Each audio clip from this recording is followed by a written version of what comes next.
So now that we know what is a product manager, we should know what makes a good product manager.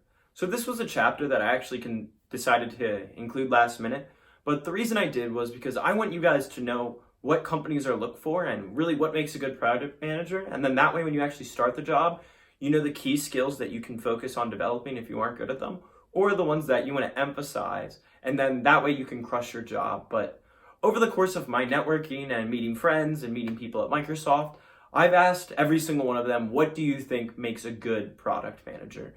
And after collecting all these responses, the common themes I have found are that, one, the product manager understands the ecosystem of their product.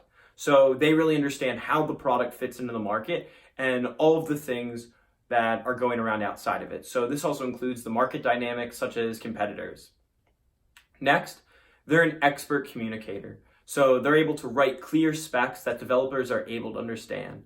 They can communicate with customers, and they're able to voice their own opinions in meetings to maybe possibly sway people to their side. And they're mission driven and they care about the customers. So as the PM, you're the voice of the customer. Your job is to solve their problems and their pain points. If you can't really empathize with them or don't respect them or don't truly understand where they're coming from, then you're not going to be able to do your job well. Another thing is that the product manager is an owner and they take credit for everything that goes wrong as well as that goes right. So if someone doesn't know about something, they're the one who jumps in and takes ownership. And they're like, that's my fault.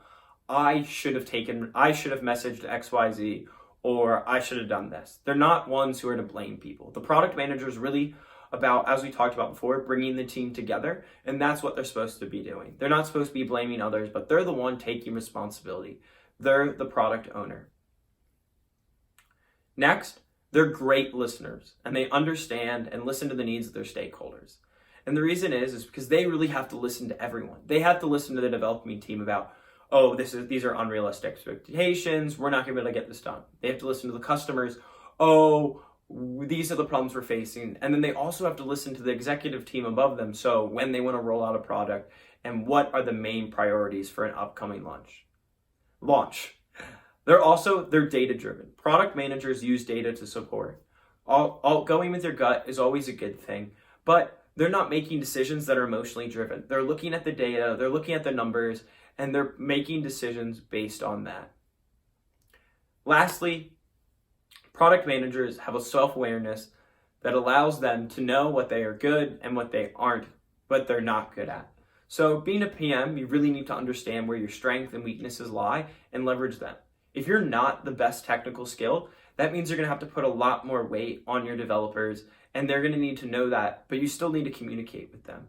And as the PM, you want to really work on strengthening your weaknesses where you aren't as strong. So how does this all help with recruiting and knowing what makes a good product manager help? Well, ultimately, what I want you to do is I want you to go self-reflect on the characteristics that I talked about on what makes a good PM. So are you a good communicator? Have you worked with users before? Have you had to convince someone of developing a certain feature over another? Are you a good listener? Look at some of your past internships and experiences with clubs and list out where you've used these traits before. And I want you to be able to use these are the examples that you're going to want to use in your interview. If you can show them, so without having to tell them the traits that really make a good product manager, I think that's what's really going to make you successful. So I've included a worksheet with a list of all these traits, and I want you to go through and I want you to add a couple examples to all of them.